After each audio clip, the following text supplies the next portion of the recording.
Simple lesson में सभी का स्वागत है। बीपीएससी टीआरई विश्व इतिहास श्रृंखला के क्रम में आज हम देखेंगे औद्योगिक क्रांति के बारे में। औद्योगिक क्रांति से जुड़े हुए हम 65 से ज़्यादा प्रश्नों को देखेंगे। पेपर बीपीएससी पैटर्न पर आधारित रहेगा पूरा क्वेश्चन जो है इसमें, यानी कि 5 ऑप्शन मिलेंगे आपको बीपीएससी की पेपर की तरह ही। चलिए बिना देर किए शुरू करते हैं। पहला प्रश्न है, औद्योगिक क्रांति का अर्थ क्या है? औद्योगिक क्रांति का अर्थ है उत्पादन प्रणाली में परिवर्तन, यानी एक ऐसी क्रांति जिससे उत्पादन जो है वो बढ़ जाए। औद्योगिक क्रांति शब्द का प्रयोग अंग्रेजी के किस विद्वान ने पहली बार किया? अंग्रेजी में यानी अंग्रेजी भाषा में सबसे पहले प्रयोग किया था अर्नोल्ड टॉयनेबी ने। फ्रेंच में जॉर्जेस मिशेलेट वो व्यक्ति थे जिन्होंने फ्रेंच लैंग्वेज में सबसे पहले प्रयोग किया औद्योगिक क्रांति शब्द का, और जर्मन में किया था फ्रेडरिक एंगल्स।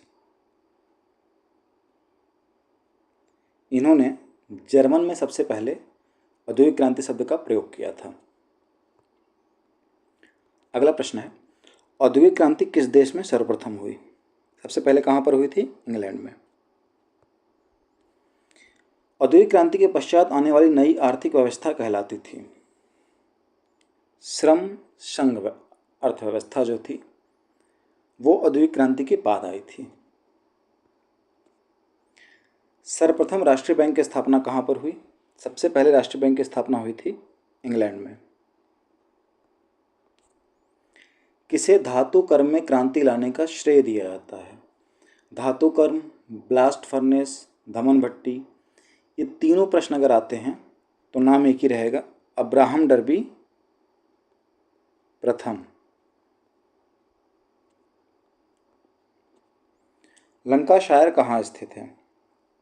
लंकाशायर एक शहर है इंग्लैंड का। स्पिनिंग जेनी का आविष्कार किसने किया था? स्पिनिंग जेनी का आविष्कार करने वाले थे जेम्स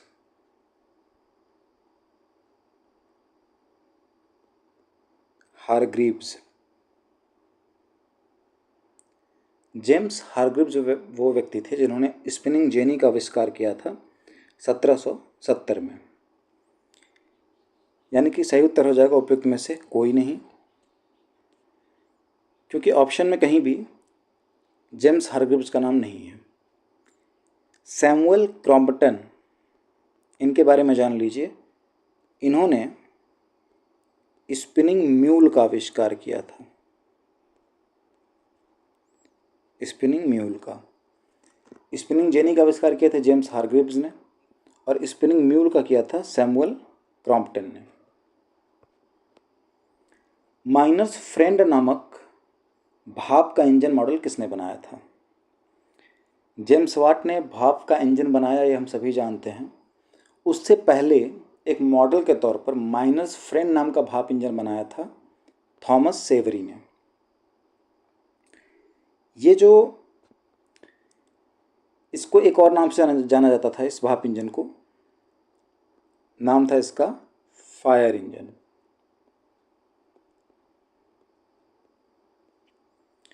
थॉमस न्यूकॉमेन, इन्होंने एक बनाया था इंजन जिसको कहते थे बीम इंजन। ये भी एक स्टीम इंजन थे, लेकिन एटमॉस्फेरिक स्टीम इंजन थी ये। थॉमस एडिसन के बारे में हम जानते हैं कि इन्होंने एक बल्ब बनाया, बल्ब के साथ साथ इन्होंने बनाया था फोनोग्राफ। किसके आविष्कार के साथ ही औद्योगिक क्रांति की शुरुआत हुई? औद्योगिक क्रांति की जो शुरुआत हुई वो भाप के इंजन के साथ हुई, यानी भाप की शक्ति की खोज हुई भाप इंजन के साथ, और इसी के साथ भाप की शक्ति से यानी जल वाष्प से या जल की शक्ति से चलने वाले अलग अलग मशीनों का आविष्कार होना शुरू हो गया। सर्वप्रथम भाप के इंजन का आविष्कार किसने किया? भाप का इंजन का जो मॉडल था माइनर्स फ्रेंड या फायर इंजन, वो बनाया था थॉमस सेवरी ने, और उस मॉडल में सुधार करके भाप का इंजन जो कि प्रायोगिक तौर पे प्रयोग हो सके प्रैक्टिकली, उसे बनाया था जेम्स वाट ने। लिवरपूल स्थित है। लिवरपूल भी इंग्लैंड का एक शहर है। अगला प्रश्न, सड़क निर्माण प्रणाली का आविष्कार किसने किया? सड़क निर्माण सिस्टम जो है इसको बनाया था मैकडम ने। एडमंड कार्टराइट ने 1785 में किस मशीन का आविष्कार किया? एडमंड कार्टराइट ने 1785 में एक ऐसे मशीन का आविष्कार किया जिसने कपड़ा उद्योग में क्रांति ला दी। वो मशीन कौन सी थी? Power loom. कब बनाया था? 1785 में। 1807 ईस्वी में किस अमेरिकी ने प्रथम भाप चलित नौका क्लैमोर्ट का आविष्कार किया? सबसे पहले जो औद्योगिक क्रांति जो शुरू हुई वो हुई इंग्लैंड में, लेकिन सारे आविष्कार इंग्लैंड में नहीं हुए, अलग अलग देशों में हुए। उसी में से सबसे पहले भाप चलित नौका यानी स्टीम बोट जो थी वो बनाई थी क्लैमोर्ट ने। अमेरिका के थे, 1807 में इन्होंने बनाया था। नाम था रॉबर्ट फुल्टन। इन्होंने क्लैमोर्ट नाम का स्टीम बोट बनाया था। बैंक ऑफ इंग्लैंड की स्थापना कब हुई? बैंक ऑफ इंग्लैंड जो है ये 1694 ईस्वी में बना था। पहली बार रेलगाड़ी की लिवरपूल और मैनचेस्टर के बीच शुरुआत हुई। प्रश्न बनता है कि इंग्लैंड में सबसे पहले रेलगाड़ी किसके किसके बीच चली, किस शहरों के बीच? तो लिवरपूल और मैनचेस्टर के बीच में चली। कब चली थी? 1830 ईस्वी में। 1853 में भारत में चला था पहली बार रेल, लॉर्ड डलहौजी के समय में। और कहाँ से कहाँ तक चला था? बम्बई से ठाणे के बीच में। दास कैपिटल की रचना किसने की? दास कैपिटल की रचना की थी कार्ल मार्क्स ने।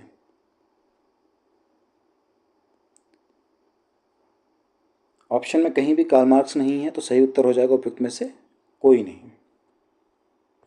वीडियो अगर आपको पसंद आ रही तो लाइक और शेयर करना ना भूलें। चैनल को सब्सक्राइब कर लें अगर अभी तक आपने नहीं किया है तो। चलिए, धमन भट्टी का आविष्कार किसने किया है? धमन भट्टी का आविष्कार किसने किया था? अब्राहम डर्बी प्रथम ने।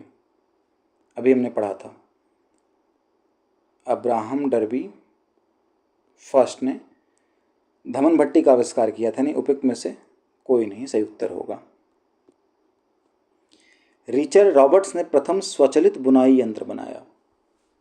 एक ऑटोमेटिक बुनाई यंत्र बनाया था रिचर्ड रॉबर्ट्स ने। कब बनाया था? 1825 ईस्वी में। कैलिको कपड़ा जिसकी ब्रिटेन में बहुत मांग थी, कहाँ का उत्पाद था? कैलिको कपड़ा जो है ये कालीकट का था, जिसे आजकल कहते हैं कोझिकोड। कोझिकोड नाम से इस शहर को आधिकारिक तौर पर जाना जाता है। ढाका से इंग्लैंड वासी क्या ले जाते थे? मलमल। और कश्मीर से पश्मीना शॉल जाती थी। चलिए, अगला प्रश्न है, जोहान्स गुटेनबर्ग कौन थे? जोहान्स गुटेनबर्ग ने प्रिंटिंग प्रेस, इन्होंने प्रिंटिंग प्रेस का आविष्कार किया था सन 1440 के आसपास। आपको डेटा कहीं कहीं अलग मिलेगा, कहीं कहीं आपको 1448 मिलेगा और कहीं कहीं 1430 भी। ये आप अपने हिसाब से चेक कर सकते हैं डेटा। वैसे आधिकारिक तौर पे ज़्यादा जगह मिलता है 1440। तो जोहान्स गुटेनबर्ग ने 1440 में प्रिंटिंग प्रेस का विकास किया और सबसे पहले जो इन्होंने बुक निकाली थी वो कौन सी थी? वो बुक थी बाइबल, यानी जो ईसाइयों की धार्मिक बुक है। औद्योगिक क्रांति के दौरान 10 घंटे का आंदोलन 10 आवर मूवमेंट किससे संबंधित था? औद्योगिक क्रांति के दौरान ऐसा होता है कि बहुत ज़्यादा वर्कलोड बढ़ता है मज़दूरों के ऊपर।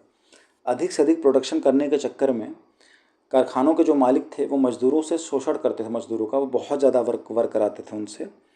इसके बाद मज़दूरों ने किया 10 घंटे का आंदोलन, यानी कि उन्होंने कहा कि कम से कम न्यूनतम जो मतलब अधिकतम जो सीमा है वो तय की जाए, न्यूनतम और अधिकतम सीमा। अधिकतम सीमा उन्होंने कहा कि 10 घंटे रखी जाए। तो ये कारखानों में काम के घंटे तय करते हेतु एक आंदोलन था। इसका असर ये होता है कि बच्चों का जो समय था काम करने का वो 10 घंटे कर दिया जाता है। और इसके बाद एक फैक्ट्री अधिनियम आता है इंग्लैंड में 1833 में, कारखाना अधिनियम जो आता है उसके साथ ही सुरक्षा के मानकों पर ध्यान दिया जाने लगता है और बच्चों का जो काम करने का समय था वो 10 घंटे निर्धारित कर दिया गया। कार्ल मार्क्स ने निम्नलिखित में से किस सिद्धांत की सहायता से वर्ग संघर्ष की प्रक्रिया को समझाया? आर्थिक उदारतावाद, अस्तित्ववाद, डार्विन का विकासवाद सिद्धांत। इनमें से कोई नहीं। क्यों? क्योंकि वो सिद्धांत था द्वंद्वात्मक भौतिकवाद का। द्वंद्वात्मक भौतिकवाद के सिद्धांत में इन्होंने वर्ग संघर्ष की प्रक्रिया को समझाया था। निम्नलिखित में से किस देश में औद्योगिक क्रांति की शुरुआत हुई? इंग्लैंड। निम्नलिखित में से कौन सा औद्योगिक क्रांति का प्रभाव है? संसाधनों का शोषण, लंबे समय तक कार्य करने सामाजिक बनावट विक्षुब्ध हो गई, मध्यम वर्ग का विस्तार। उपयुक्त में से एक से अधिक, क्योंकि ये तीनों ही औद्योगिक क्रांति के प्रभाव हैं। यूरोपीय संघ ने अपने सदस्य देशों को लाभान्वित किया। होता यह है कि 1957 में एक यूरोपीय संघ बनता है जिसने क्या किया, एक दूसरे जो संघ में जो शामिल देश थे उनके व्यापार और यात्रा में आने वाली बाधाओं को कम किया, यानी एक दूसरे देश ने दूसरे देश को सहूलियत दी जो यूरोपीय संघ में थे। औद्योगिक क्रांति का यूरोप की अर्थव्यवस्था पर क्या प्रभाव पड़ा? सबसे बड़ा प्रभाव था कि नए उद्योगों का विकास हुआ और औद्योगिक उत्पादन में इंडस्ट्रियल जो प्रोडक्टिविटी थी वो बढ़ गई थी। औद्योगिक क्रांति के दौरान सबसे पहले किस उद्योग का मशीनीकरण किया गया? देखिए, सबसे पहले जो शुरुआत हुई मशीनीकरण की वो हुई थी कपड़ा उद्योग में। बहुत सारे कपड़ा उद्योग संबंधित बहुत सारे स्वचालित बुनाई यंत्र आ गया, पावर लूम आ गया, वाटर फ्रेम बनाया रिचर्ड आर्कराइट ने। ऐसे बहुत सारे मशीन बने जो कपड़ा उद्योग संबंधित थे और इस वजह सबसे पहले जो मशीनीकरण हुआ वो कपड़ा उद्योग का हुआ, उसके बाद बाकी सारे उद्योगों का। पुटिंग आउट प्रणाली को प्रतिस्थापित किया गया कारखाना प्रणाली द्वारा। औद्योगिक क्रांति का महिलाओं के काम पर क्या प्रभाव पड़ा? औद्योगिक क्रांति से पहले तक महिलाओं को साफ सफाई का काम ही मिलता था फैक्ट्रियों में, उनको मशीनों के साथ या मेन जो वर्क था उसमें नहीं जोड़ा जाता था उनको। और उसके बाद उनकी जो वेतन थी वो बहुत ज़्यादा कम था, उनको सैलरी बहुत कम मिलती थी। औद्योगिक क्रांति का प्रभाव ये हुआ महिलाओं के काम पर कि उनको कारखानों में बेहतर वेतन वाली नौकरियाँ मिली, उनको मशीनों के साथ काम करने का मौका मिला, उनको पुरुषों की तुलना में और बेहतर जो सैलरी मिलना शुरू हुआ पहले के मुताबिक। लुडाइट्स कौन थे? देखिए, औद्योगिक क्रांति का सबसे बड़ा प्रभाव ये हुआ कि मशीनों के आ जाने से श्रमिक जो थे उनको काम मिलना बंद हो गया, और अगर काम मिलता भी था तो बहुत ही कम मजदूरी पर, बहुत ही कम वेतन पर। तो लुडाइट्स उनको कहा जाता था जो श्रमिक मशीनों और कारखाना सिस्टम का विरोध करते थे। ब्रिटेन में सूती वस्त्र उद्योग के विकास का मुख्य कारण क्या था? सबसे बड़ा कारण यह था कि ये माल ढोकर ले जाते थे कहाँ से? भारत और अमेरिका से सस्ते कच्चे माल की उपलब्धता थी। औद्योगिक क्रांति का पर्यावरण पर क्या प्रभाव पड़ा? जाहिर सी बात है, जब फैक्ट्रियां लगेंगी तो क्या होगा? प्रदूषण पैदा होगा। तो नए उद्योगों का विकास हुआ और पर्यावरण प्रदूषित हुआ। औद्योगिक क्रांति के दौरान निम्नलिखित में से कौन शक्ति का प्रमुख स्रोत था? अभी हमने पढ़ा कि सबसे पहले भाप इंजन बनता है और भाप इंजन बनने से भाप की शक्ति का पता चलता है, जल शक्ति का पता चलता है, और उससे मशीनों का निर्माण होता है। यानी जल शक्ति प्रमुख स्रोत था। औद्योगिक क्रांति का यूरोप की सामाजिक संरचना पर क्या प्रभाव पड़ा? सबसे बड़ा प्रभाव ये पड़ा कि एक नए मध्यम वर्ग का उदय हुआ, यानी कि मध्यम वर्ग में एक नया क्लास बन गया, मिडिल क्लास में भी एक अपर क्लास बन गया। 19वीं शताब्दी में ब्रिटेन में पारित फैक्ट्री अधिनियमों का क्या महत्व था? कारखानों में बाल श्रम को समाप्त कर दिया? बिल्कुल नहीं। 10 घंटे टाइम फिक्स कर दिया। न्यूनतम मजदूरी कानून स्थापित किया? एकदम नहीं, मजदूरों का शोषण जारी था। कारखानों में महिलाओं को काम के घंटे निर्धारित किए? बिल्कुल नहीं। महिलाओं को बेहतर वेतन की नौकरियां में जरूर मिली, पर काम के घंटे निर्धारित किसके लिए हुए? सिर्फ बच्चों के लिए, यानी कि उपयुक्त में से कोई नहीं। जो एक अलग जो सुविधा इसका था वो था सुरक्षा नियम स्थापित किए गए या सुरक्षा मानक स्थापित किए गए। अगला प्रश्न है, 1851 में लंदन में आयोजित क्रिस्टल पैलेस प्रदर्शनी का क्या महत्व है? 1851 में इंग्लैंड के लंदन में क्रिस्टल पैलेस में एग्जीबिशन लगता है। वो किस लिए होता है? नवीनतम तकनीकी प्रगति और औद्योगिक उत्पादों के प्रदर्शन के लिए। कौन सा उद्योग इंग्लैंड में औद्योगिक क्रांति का प्रतीक बन गया? जिस उद्योग का सबसे पहले मशीनीकरण हुआ वही इंग्लैंड में औद्योगिक क्रांति का या इंडस्ट्रियल रिवोल्यूशन का प्रतीक बन जाता है, यानी कि कपड़ा उद्योग की बात हो रही है। कपड़ा उद्योग, इसमें से कहीं भी कपड़ा उद्योग नहीं है, यानी सही उत्तर हो जाएगा उपयुक्त में से कोई नहीं। निम्नलिखित में से कुटीर उद्योग की विशेषता क्या है? ऐसे काम जो घर पर किए जाए, यानी कि लघु स्तरीय इकाइयों में उत्पादन जो घर पर हो, वो कुटीर उद्योग की विशेषता होती है, यानी कुटीर उद्योग से जुड़ा हुआ है वो। कच्चे माल को तैयार उत्पाद में बदलने की प्रक्रिया को क्या कहा जाता है? विनिर्माण। औद्योगिक क्रांति का परिवहन पर क्या प्रभाव पड़ा? जाहिर सी बात है कि भाप इंजन बना और भाप इंजन से रेलवे का विकास हुआ, परिवहन के साधन नए नए बने। 1780 और 1850 के दशक के बीच ब्रिटेन में उद्योग और अर्थव्यवस्था में परिवर्तन को क्या कहा जाता है?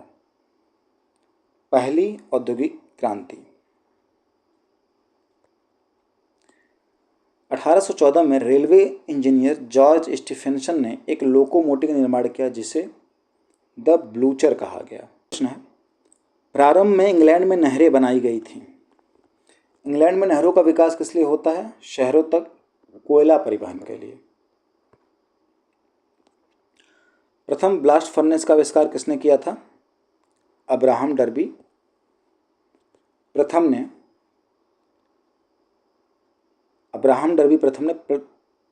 फर्स्ट ब्लास्ट फर्नेस का आविष्कार किया था सबसे पहले। इसे ही धमन भट्टी कहते हैं। और अगर कहीं पूछा जाए धातु कर्म में क्रांति किसने लाई, तो वो भी अब्राहम डर्बी प्रथम का काम था। चलिए, ब्रिटेन में पहले रेलवे लाइन स्टॉकहोम और डार्लिंगटन शहरों के बीच कब बनाई गई थी? तो पहली रेलवे लाइन जो बनाई गई वो बनाई गई थी 1760 के दशक में स्टॉकहोम और डार्लिंगटन शहरों के बीच में। भारत में पहली जूट मिल कहाँ स्थापित हुई? कुछ प्रश्न आपको भारत से मिलेंगे क्योंकि भारत में भी औद्योगिक क्रांति का प्रभाव पड़ा था। चूँकि अंग्रेज यहाँ पर थे और इंग्लैंड से औद्योगिक क्रांति की शुरुआत हुई तो उसका असर भारत में देखने को मिला था। तो भारत में पहली जूट मिल कहाँ स्थापित की गई थी? बंगाल में। कार्डिंग एक प्रक्रिया है जिसमें कपास या ऊन के रेशों को कताई के लिए तैयार किया जाता है। ये सवाल आपके बीपीएससी टीआरई से जुड़ा हुआ है। बीपीएससी टीआरई में ये सवाल पूछा गया था। इसके साथ ही स्पिनिंग जेनी हो गया, फ्लाइंग शटल हो गया, ये सारे सवाल जो हैं आपके बीपीएससी से आए हुए हैं। आखिर तक जुड़े रहिए, अभी आविष्कारों की बात चलेगी। बहुत सारे आविष्कारों के बारे में जानेंगे हम जो औद्योगिक क्रांति के दौरान हुए थे। विश्व का सबसे बड़ा उद्योग कौन सा है? सूती वस्त्र उद्योग, रसायन उद्योग, चीनी उद्योग या एक से अधिक? कोई नहीं। विश्व में सबसे बड़ा जो उद्योग है वो है आयरन एंड स्टील का, यानी कि लौह और इस्पात उद्योग। सही उत्तर हो जाएगा उपयुक्त में से कोई नहीं। मुंबई में पहली कपड़ा मिल कब स्थापित हुई थी? सबसे पहले जो कपड़ा मिल मुंबई में बना था वो बना था 1854 में। सेफ्टी लैंप का आविष्कार किसने किया? सेफ्टी लैंप का आविष्कार किया था हम्फ्री डेवी ने।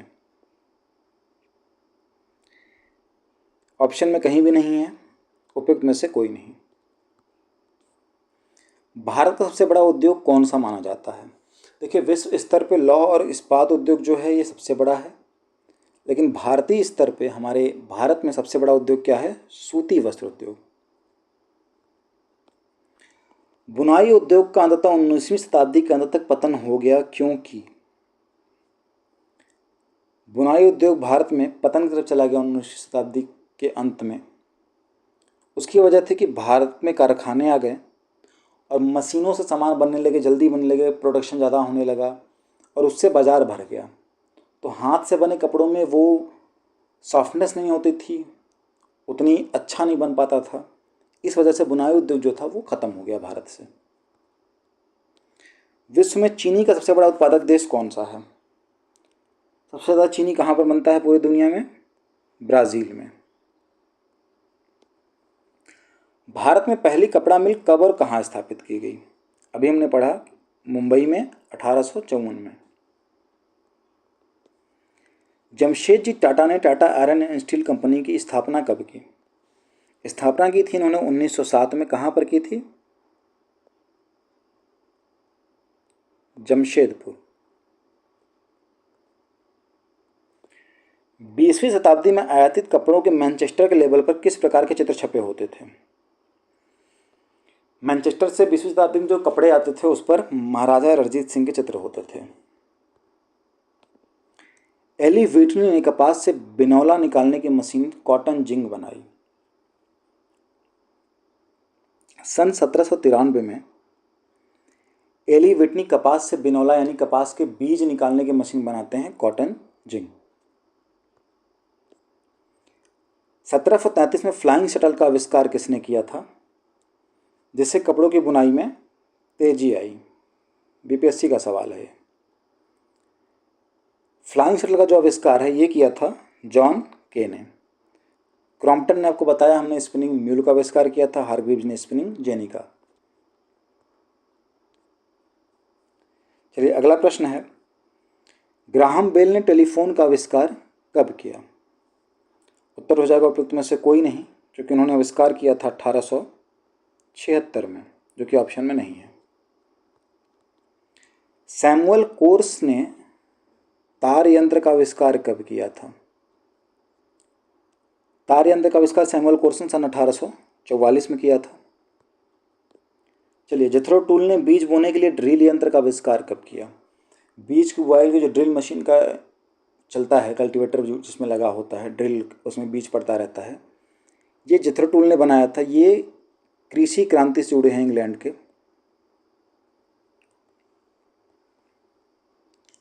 और इन्होंने बनाया था 1701 में ड्रिल यंत्र। जर्मनी में औद्योगिकीकरण का दशक कहा जाता है। जर्मनी में थोड़ा लेट में पहुंचा इंडस्ट्रियलाइजेशन जो है वो 1850 से 60 के दशक में पहुंचा था। माइटले ने लेथ मशीन का आविष्कार कब किया? सन 1800 में माइटले ने लेथ मशीन का आविष्कार किया था। बारूद का आविष्कार सबसे पहले कहाँ पर हुआ? बारूद जो है ये चीन की देन है। स्पिनिंग म्यूल का आविष्कार किसने किया? देखिए, स्पिनिंग जेनी का आविष्कार किया था जेम्स हारग्रीव्स ने। स्पिनिंग म्यूल जो है ये बनाया सैमुअल क्रॉम्पटन ने, हमने पढ़ा था अभी इसको।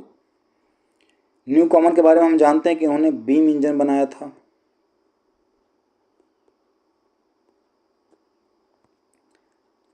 वाटर फ्रेम का आविष्कार किसके द्वारा किया गया? देखिए, सबसे पहला जो कपास मिल है ये बनाया था रिचर्ड आर्कराइट ने। सबसे पहले इन्होंने कपास मिल का निर्माण किया और इसके साथ ही इन्होंने वाटर फ्रेम बनाया था। वाटर फ्रेम किसने बनाया था? रिचर्ड आर्कराइट्स ने। सबसे पहले कपास मिल भी इन्होंने ही लगाया था। तो सही उत्तर हो जाएगा उपयुक्त में से कोई नहीं।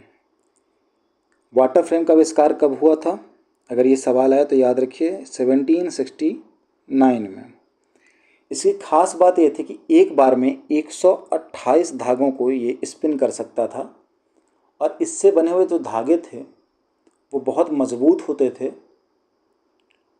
और काफ़ी बेहतर होते थे, पहले से ज़्यादा महीन धागा होता था।